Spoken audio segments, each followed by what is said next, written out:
well if you've ever woken up with whiteheads, blackheads, or those big red lumps that never come to a head but just stay and stay. Then names like Clinique and Clearasil and Proactive may be your best friends as you try to battle acne. Those brands, though, along with a long list of other big names in pimple prevention, are now part of a recall request filed with the Food and Drug Administration because of lab results showing they contain a carcinogen. The lab is Valisure, the same one whose work led to heartburn drug Zantac getting pulled from the market because of its links to cancer. With me now live to talk about the carcinogen in question, in this case benzene, and why it's in acne fighters, is Dr. Corey Parsi, a dermatologist with Kaiser Permanente, South Sacramento. Doctor, good morning to you. Good morning. Thank you for having me. Definitely. Well, first I need to start off by acknowledging that the battle with acne isn't just a preteen thing. It can affect people, well into their 50s, and it can be a very emotional thing because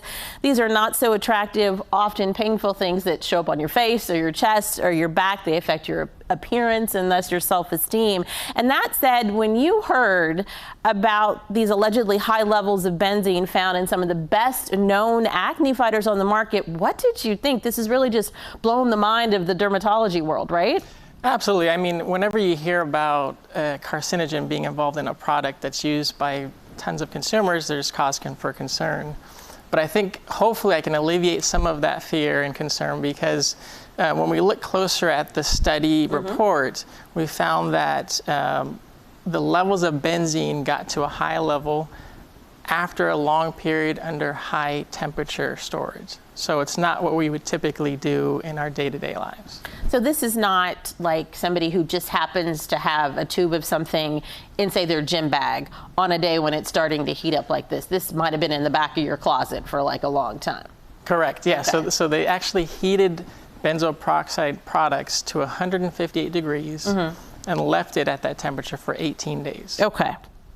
So we don't ever really hear about benzene, us, the, acne despising public. We hear about benzoyl peroxide and we're like, oh, okay, that has to be in whatever I buy.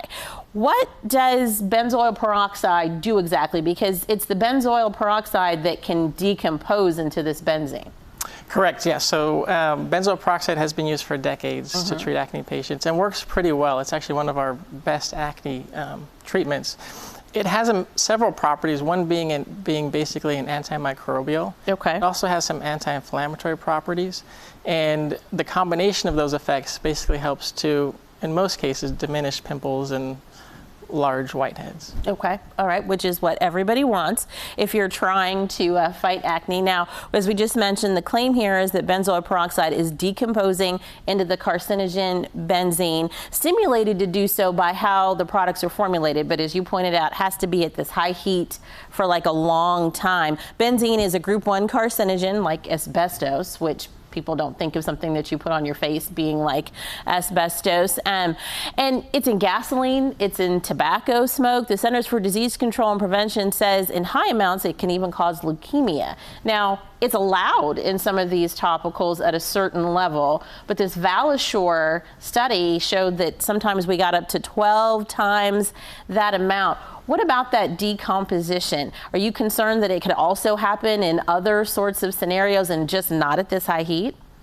Absolutely, and that's the reason why I think the whole dermatology community wants more information. Because certainly when you see the data and the information, you're concerned, and so could this be reproduced in a real life setting? Could you have the breakdown of benzoyl peroxide into benzene when stored at room temperatures? And that study and the data they published doesn't address that. So there's definitely a lot more information that we need to find out.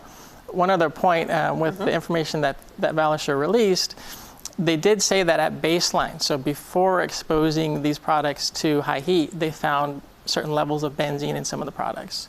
And they found that some of these benzoyl peroxide products had no benzene in them.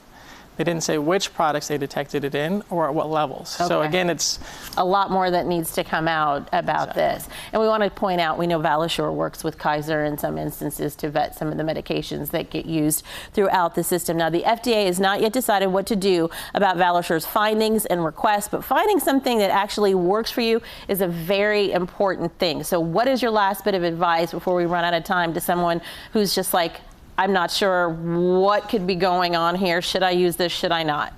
If you feel uncomfortable with using a benzoyl peroxide product, there are lots of alternatives. Okay. So I would recommend consulting with your board-certified dermatologist to get recommendations.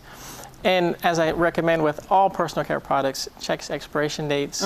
Make sure you're storing them under, normal, cool, dry temperatures. Probably in that medicine cabinet. Absolutely. Alrighty, thank you, Dr. Parsi, for coming in to get us straight about this benzene issue, which we're going to be looking for a lot more to come out about that. We appreciate you. Thank you.